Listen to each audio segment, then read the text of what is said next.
નમસ્કાર, હું પ્રવીણ. સારંગપુર વિવાદમાં બેઠકોનો દોરનો ધમધમાટ છે. સાથે સંતોનું સંમેલન પણ થશે અને સાથે સાથે વાદ વિવાદ વાળા નિવેદનો પણ આપી રહ્યા છે. મુખ્યમંત્રી સાથે બેઠક કરી સ્વામિનારાયણ સંતોએ અને સાથે જ ઋષિ ભારતી આશ્રમમાં પણ મહત્વની બેઠક યોજાઈ. પરંતુ એક મહત્વની અપડેટ આવી રહી છે. હવે ભીતચિત્રોનો વિવાદનો અંત આવી શકે છે, કેમ કે તે અંગે પણ ચર્ચા થઈ હતી બેઠકમાં. જે વિવાદિત ભીતચિત્રો છે સૂર્યોદય પહેલા આવતીકાલે હટાવી દેવાશે, દૂર કરાશે. કોઈ પણ સમાજની લાગણી નહીં દુભાવાય તેવો નિર્ણય લેવાયો છે.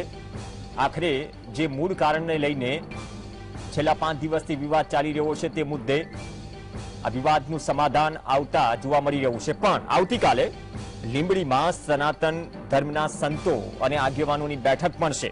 આજે ભલે સીએમ સાથે સ્વામિનારાયણ સંપ્રદાયના સંતોએ બેઠક કરી, બાદમાં ઋષિ ભારતી આશ્રમમાં પણ એક સંતોની બેઠક થઈ.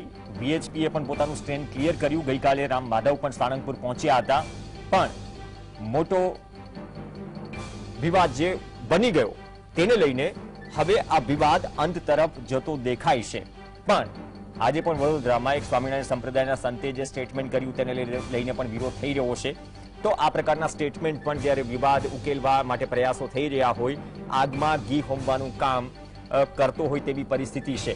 તો વિવાદનો અંત કઈ રીતે સુખદ રીતે આવે તેના પ્રયાસોમાં અલગ અલગ જગ્યાએ બેઠકો થઈ રહી છે. અને સાથે જ કહી રહ્યા છે કે જો સનાતન ધર્મની જ વાત હોય, સંપ્રદાયની વાત હોય, તો અંદર ખાને લડવાથી શું ફાયદો? આનાથી કોને ફાયદો થશે?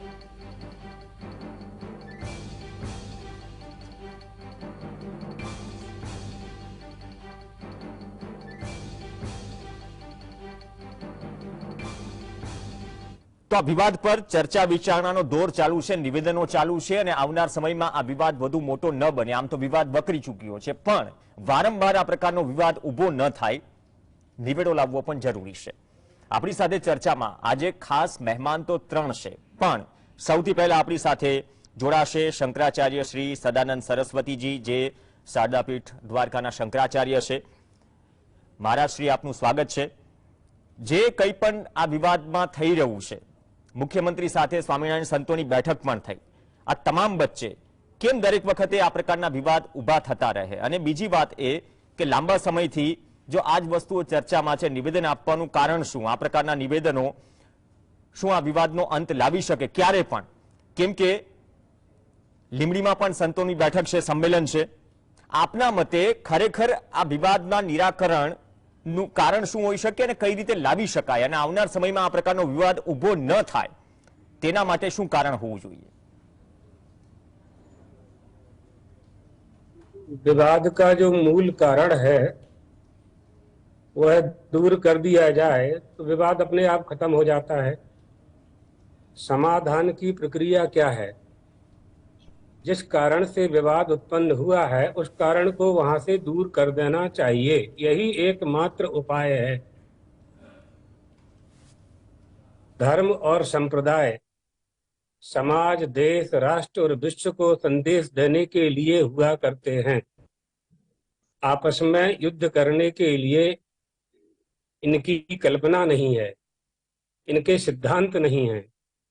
हमारे जो सिद्धांत हैं, संप्रदायों के जो सिद्धांत हैं, मानव मात्र को धर्म का उपदेश देकर के पशुता से ऊपर उठाना है, उसके अभ्युदय और निःश्रेयस की सिद्धि करवाना है। अद्रोह सर्वभूतेषु कर्मणा मनसा गिरा अनुग्रहश्च दानञ्च सताम धर्म सनातनाः। ये सनातन धर्म है और हम सब सनातन धर्मावलंबी हैं, हिंदू धर्मावलंबी हैं। संप्रदाय विशेष पूजा पद्धति के लिए किसी महापुरुष के द्वारा प्रचलित एक प्रकल्प है, विशेष आराधना की एक पद्धति है। तो स्वामीनारायण संप्रदाय वालों का अभी तक कभी भी सनातन धर्मावलंबियों ने ऐसा कोई काम नहीं किया कि उनके संप्रदाय पर कोई आक्षेप होता हो, लेकिन उन लोगों के द्वारा बार बार ऐसा किया जा रहा है। और यह घटनाएं 4-5 साल से ही अधिक प्रारंभ हुई हैं कि महादेव जी को स्वामीनारायण जी महाराज ने पटक दिया, हनुमान जी उनके दास हैं, हनुमान जी ने उनको भोजन कराया, भगवान का प्रसाद प्राप्त करना ये साधु संत महापुरुषों का सौभाग्य है। वो भगवान को दास नहीं बना सकते हैं। हनुमान जी महाराज की कथाएं आप सब जानते हैं, गुजरात में रहते हैं, तो हमारे यहाँ गुजरात में तो धर्म का खूब प्रचार प्रसार है। त्रेता युग की बात है। हनुमान जी महाराज त्रेता में थे, वो द्वापर में थे, कपिध्वज के नाम से महाभारत में थे, यहाँ अभी साक्षात हैं। हम लोग यही मानते हैं कि वो सारंगपुर में बैठे हुए हैं। तो ऐसी बात नहीं बोलना चाहिए जिससे किसी को दुख पहुंचे। धर्म उसी को कहते हैं जिससे हमें सत्कर्म और सन्मार्ग पर चलने की प्रेरणा प्राप्त होती है।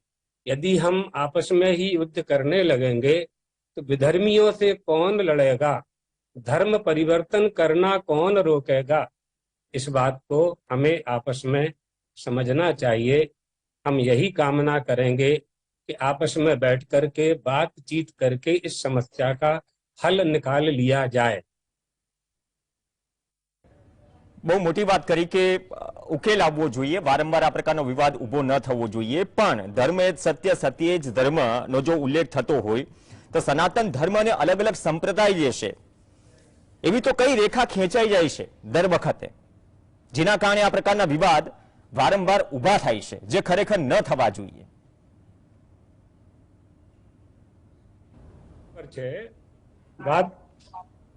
बात શું છે આમાં, मूल तो सनातन धर्म ही है और सनातन धर्म में सब अपना अपना पानी डाल रहे हैं।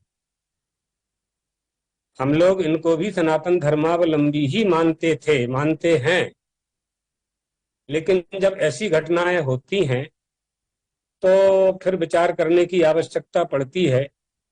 किसी भी संप्रदाय के पास यदि बहुत अधिक धन हो जाता है या बहुत जनबल हो जाता है तो इसका अर्थ यह नहीं है कि वह मजबूत हो गए। चत्वारो वेद धर्मज्ञाः परत्रैविध्यमेव यं ब्रूते सा धर्मः स्यादेको बाध्यवित्तमाः अभृतानाम् अमन्त्राणाम् जातिमात्रोपजीविनाम् सहस्रशा समेतानाम् परिषत्त्वं न विद्यते। भले ही 4 लोग हों लेकिन अपने धर्म का पालन करने वाले हों, विद्वान हों, धर्म के मार्ग पर चलने वाले हों, वो लाखों लोगों को धर्म के मार्ग पर चला सकते हैं। वृत्तिहीन, आचारहीन, सदाचारहीन, संपत्ति के बल पर, धन के बल पर और जन के बल पर किसी धर्म को धर्म का अपमान करने का जो कुत्सित प्रयास होता है वह कभी सफल नहीं हो सकता।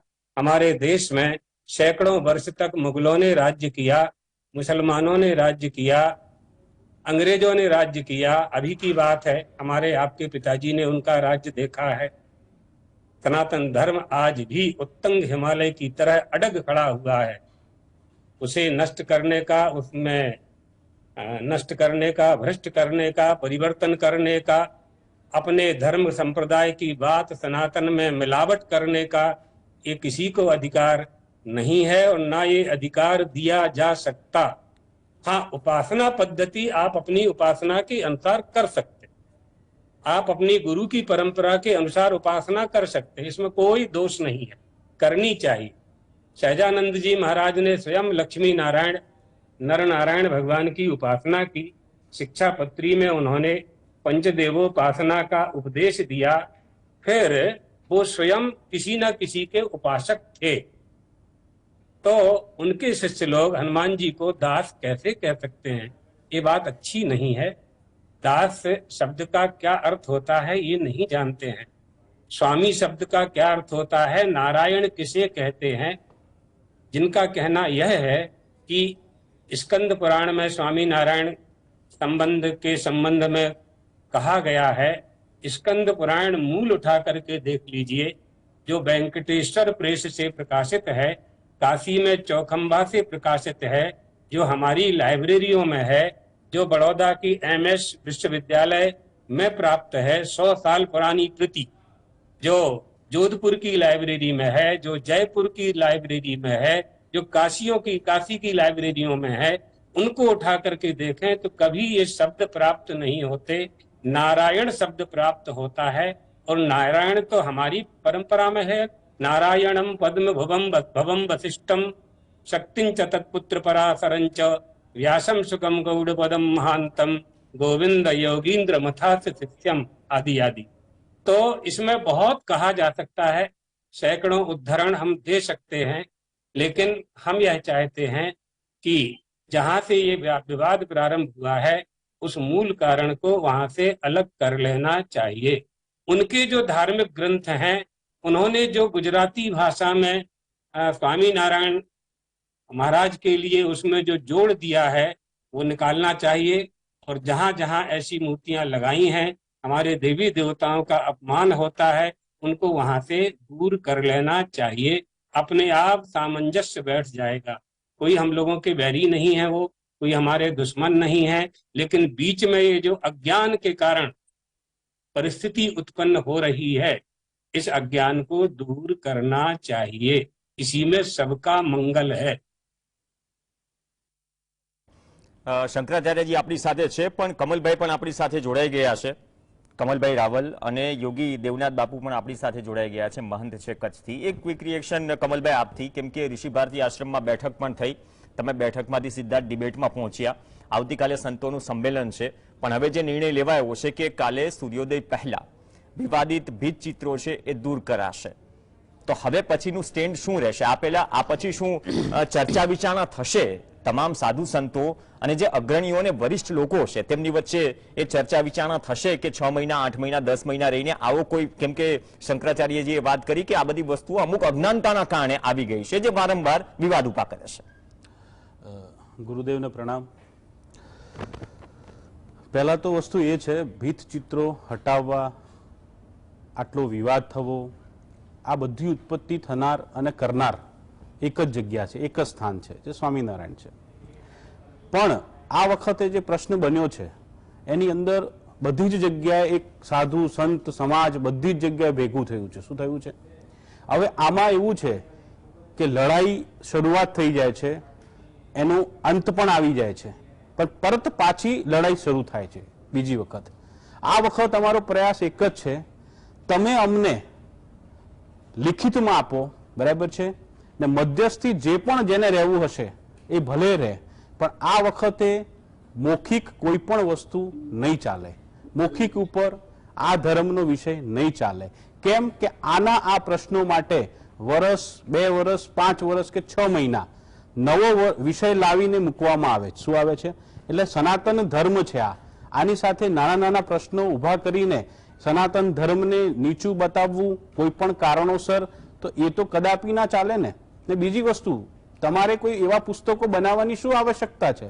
આખું ભાગવત બેઠું છે, ભાગવત ગીતા બેઠી છે આખી, જે તમને તમારા ધર્મના માર્ગ ઉપર લઈ જવા માટે કોઈ પણ જગ્યાએ તમે જઈ શકો ગીતાના માધ્યમથી। આ બધું બધા સંતોને ખબર છે કે ગીતા સર્વોપરી છે। તમે તમારું પુસ્તક બનાવો, પણ તમે સાચું બનાવો, સત્ય બનાવો। તમે એની અંદર જે મિક્સ કરવાની પ્રવૃત્તિઓ કરી રહ્યા છો ને, મિક્સ કરીને તમે એ જ્ઞાન વહેંચી રહ્યા છો। આજે ગુરુકુલોની અંદર તમે શું શિક્ષા આપો છો?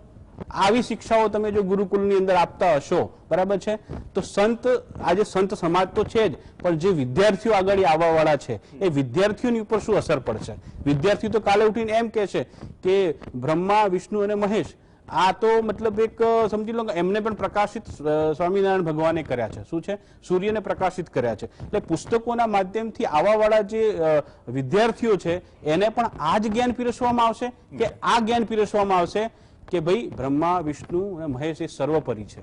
એના અંદરથી જે નીકળ્યા સંપ્રદાયો છે, પણ એ સંપ્રદાયો પછી આ રીતે જો આ કામ કરશે તો એ 1 રૂપિયો પણ યોગ્ય નથી। અને કાલે અમે લોકો અગર લિખિતમાં હશે તો જ અમે આ વસ્તુ સાથે બેસીશું, બાકર નહીં બેસીએ। ઓકે, યોગી દેવનાથ બાપુ, સ્વાગત છે આપનું જીએસટીવીમાં। જે શંકરાચાર્યજી શ્રીએ વાત કરી કે અમુક અજ્ઞાનતાના કારણે આ પ્રકારના વિવાદ ઉભા થાય છે ને વિવાદ જે જગ્યાએ છે, જે કારણ છે, કારણ દૂર થવું જોઈએ। હવે આવતીકાલે લીંબડીમાં સંમેલન છે સાધુ સંતો તમામ અગ્રણીઓનું, તો શું હવે જે જાહેરાત થઈ છે વિવાદિત ભીતચિત્રો હટાવવાનું, એ બાદ કોઈ એવા વિચાર વિમર્શ કે એવા તર્ક પર કે એવા કન્ક્લુઝન પર અવાશે આવતીકાલે? શું એજન્ડા થોડો બદલી જશે અથવા તો આવનાર સમય માટે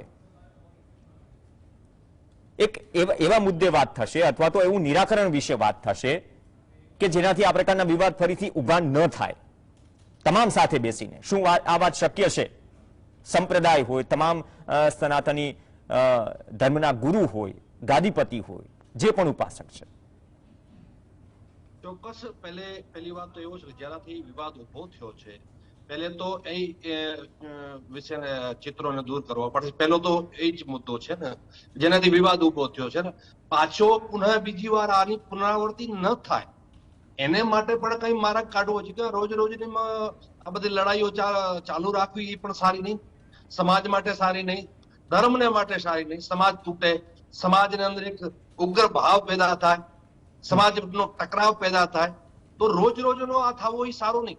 એક આ મુદ્દો ચોક્કસ ઠંડો થશે ક્યારે કે ભાઈ આ જો ચિત્રો છે હટા લેવું છે ત્યારે, પણ પાછો બીજી વાર ન થાય એની તમારી પાસે શું ખાતરી? કેમ કે તમારી પાસે એટલા બધા તમે તમારી રીતે તમારી જાતે તમે શાસ્ત્રો પોતે બનાવી લીધા છે, એવા દોરી નાખ્યા છે, એ તો પાછા કાલે આવવાના છે અને એના કોઈ વાંચશે અને પાછા બોલવાના છે. તો કાયમી માટે એનો સોલ્યુશન શું? હું કહું છું ચોક્કસ જો મુદ્દો ગરમાણો છે, શાંતિ થવી જોઈએ, બિલકુલ થવી જોઈએ કે 1000%. પરંતુ મને પાછો નહીં થાય એની શું ખાતરી? કેમ કે 4 મહિના પહેલે આપે જોયો હશે ભગવાન શંકર વિશે શું બોલતા હતા, 4-6 મહિના પહેલે આપ જોયો હશે ભગવાન બ્રહ્માજી પ્રત્યે શું બોલતા હતા. કાલે આપ મીડિયામાં ફરી રહ્યા છે, માં સીતાને પ્રત્યે કેવો બોલી રહ્યા છે, અન્ય સંપ્રદાયો પ્રત્યે કેવો બોલી રહ્યા છે. પણ દેવનાથ બાપુજી, હું એ જ કહું છું કે આ વિવાદ ફરીથી ઉભો ન થાય તો તમામ સંપ્રદાય, તમામ સનાતન ધર્મના ગુરુઓથી માંડીને ગાદીપતિઓ એક મંચ પર આવશે. હું એ જ કહું છું કે આ ફરીથી ન બને. અમુક વસ્તુઓ બાબતે સહમત થશે કે કોઈની લાગણીને ઠેસ ન પહોંચવી જોઈએ. એક મર્યાદા છે, મર્યાદા ન ઓળંગવી જોઈએ. ચોક્કસ વિવેક અગર આપણે અંદર છે, અગર આપણે અંદર જ્ઞાન છે, તો એ જ રસ્તો કાઢવો પડશે કે વારંવાર આવો ટકરાવ પેદા ન થાય, આવો ટકરાવ ઉત્પન્ન ન થાય. અગર આપણે અંદર વિવેક હોય તો ચોક્કસપણે સંત સમાજ આગળ આવી એક મંચ ઉપર આવી અને એનો નિરાકરણ લાવવો જોઈએ. નહીં તો દિન પ્રતિદિન તો આવો આવે, કાલે 2 દિવસ ઠંડો પડી જવાનો, 4 દિવસ ફરી પાછો કઈ આવું થવો જોઈએ. તો આવીની પુનરાવૃત્તિ ન થાય, સંત સમાજ સાથે બેસી બધો વિવેકથી કામ લઈ અને એનો નિકારણ કરવો જરૂરી છે. જી, તો નુકસાન બધા આપણાના છે, એ પણ છે, એ સનાતન ધર્મમાં જ જન્મ્યા છે. પણ એને શું છે કે એક્ઝામ્પલ સંપ્રદાયો હોય છે, પોતાના પૂજા પદ્ધતિ પોતાના સંપ્રદાય સીમિત હોય છે, એ એટલો કરતા હોય છે. મારા ગુરુ છે, મારા માટે ભગવાન છે, ચોક્કસપણે. પણ હું મારા ગુરુ બધા ઉપર ના થોપી શકું કે તમે મારા ગુરુને બધા ગુરુ માનો. ભાઈ એને અગર લાગશે, એને વિચાર આવશે, એને સમજશે તો મારા ગુરુને સ્વીકારવાનું છે. હું બધા ઉપર થોપી ના શકું. એટલે આ ચીજ બધી કોકના ઉપર થોપાય નહીં. જે છે અગર આપણે ધર્મ એકમાં જન્મ્યા છીએ, એક જ ધર્મ છે, સાથે ચાલવાનો છે, વિવાદો ન પેદા થાય, ન ઉત્પન્ન થાય. વારે આવો ધર્મને લીધે એક જ ધર્મમાં જન્મેલા લોકો ટકરાવ પેદા થઈ, દુનિયા માટે દુનિયાને સારો મજા આવતી હશે, પણ આપણે ધર્મ માટે સારો નથી. સનાતન ધર્મને અગર તમે માનતા હો, અગર સનાતન ધર્મના તમે સાચે તમે એના વાહક છો, તમે એના પૂજક છો, તો વારે એવો ઉભો ન થાય. એના માટે એક રોજનો કાયમીનો સોલ્યુશન લાવવો જરૂરી છે. અને તો 4 દિવસ પછી થવાનું જ છે. ચિંતા છે. તમે બહુ મહત્વની વાત કરી, એટલા માટે જ એક પંચ પર આવવાની વાત કરી. શંકરાચાર્યજી આપણી સાથે છે. જે શંકરાચાર્યજી, જે તમે વાત કરી કે અજ્ઞાન અને અધૂરું જ્ઞાન જેના કારણે આ પ્રકારના વિવાદ ઉભા થાય છે, એક મંચ પર આવવાની વાત થાય છે. પણ આ પ્રકારના વિવાદથી, સતત વિવાદથી આજની પેઢીને આપણે શું પીરસી રહ્યા છીએ એ પણ જરૂરી છે. કેમ કે આજની પેઢી, જો આપણે સ્કંદ પુરાણની વાત કરીએ, વિષ્ણુ પુરાણની વાત કરીએ, ભગવદ્ ગીતાની વાત કરીએ, શ્રીમદ ભાગવતની વાત કરીએ, ખરેખર ત્યાં સુધી જે સ્ત્રોત જે છે એ સાચો નહીં પીરસીએ કે જે પીરસવાની જે લોકોની જવાબદારી છે, તો આપણે એ પણ એક ગંભીર મુદ્દો છે અને ગંભીર પ્રશ્ન છે કે આવનાર પેઢીઓ માટે કે વર્તમાન પેઢી માટે આપણે શું મેસેજ આપી રહ્યા છીએ? बराबर છે. આ જો આવનારી પેઢી છે અમારી તમારી, એના માટે इसके लिए हमारी आपकी सबकी जिम्मेदारी है, पत्रकारों की भी जिम्मेदारी है और मीडिया की भी जिम्मेदारी है। स्कूल विद्यालयों में इसलिए हम लोग कहते हैं कि हमारे पाठ्यक्रम में एटले सिलेबस में धर्म की शिक्षा की जोगवाई, धर्म की शिक्षा का प्रोग्राम होना चाहिए। इसलिए कहते हैं इन बच्चों को धर्म की शिक्षा कौन देगा? तो जो विधर्मी लोग हैं वो सब अपने अपने शिक्षा केंद्रों में अपने अपने धर्म की शिक्षा देते हैं। धर्म तो एक ही है, सनातन धर्म, बाकी सब मजहब हैं, संप्रदाय हैं और रिलीजन कह सकते हैं।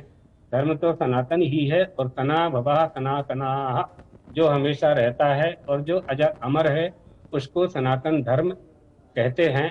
लेकिन आपने बहुत अच्छा प्रश्न किया है, जो आगनारी पीढ़ी है उसके गले के नीचे धर्म को कैसे उतारा जाए, इसके लिए हमारी संस्कृति और संस्कार का बोध हमें कराना होगा और वह प्रयास हम लोग कर रहे हैं। अब हम लोगों की जो सीमा है उसके अनुसार कर रहे हैं। शासन का अगर इसमें सहयोग प्राप्त होता है तो वही हमारा जो प्रकल्प है वो ज्यादा अच्छी तरह से विस्तारित होकर के जन जन तक पहुंच सकता है।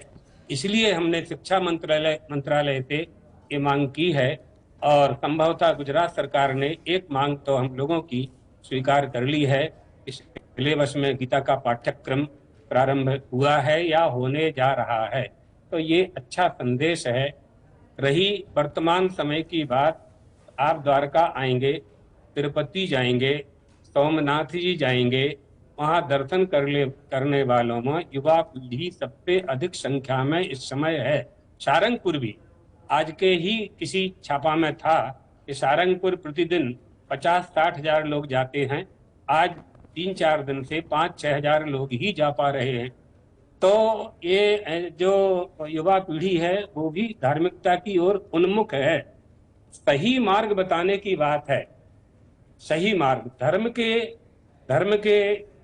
धर्म के नाम से हमें धर्म और धर्माभास, इन दोनों में बहुत फर्क है। विधर्मः परधर्मश्च आभासा उपमा छलः, ये जो 5 अधर्म की शाखाएं हैं इनका आश्रय लेकर के भी लोग धर्म का उपदेश करते हैं, जो हमारी पीढ़ी के लिए, हम लोगों के लिए, हमारे देश के लिए अच्छी बात नहीं है। इसमें संगठित होकर के काम करने की आवश्यकता है। हम चाहेंगे सभी संप्रदाय वाले और सभी विद्वान, सभी सनातन धर्म में, हिंदू धर्म में निष्ठा रखने वाले अपने अपने इष्ट देव, इष्ट देवी, कुल देवी, कुल देवता की पूजा करते हुए कम से कम सनातन हिंदू धर्म के नाम पर तो हमें सभी को एक होना चाहिए। उपासना का विधान अलग अलग हो सकता है, उपास्य की उपासना उस ढंग से हम कर सकते हैं, लेकिन जहाँ हिंदू धर्म की बात आवे, जहाँ सनातन धर्म की बात आवे, जहाँ राष्ट्र की बात आवे, वहाँ हम सबको एक होना चाहिए।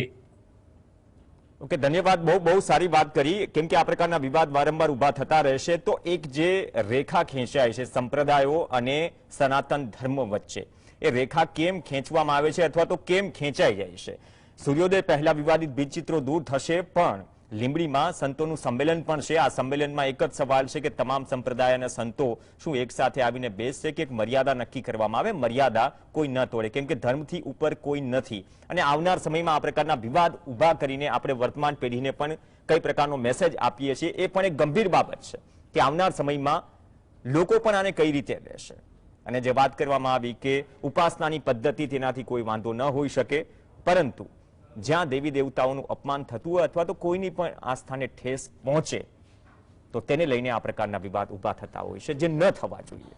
ધન્યવાદ કમલભાઈ, ધન્યવાદ મહંતજી યોગી દેવનાથ બાપુ અને શંકરાચાર્યજી, આપનો પણ ધન્યવાદ ચર્ચામાં જોડાયા. આ સાથે ચર્ચામાં હાલ બસ આટલું જ.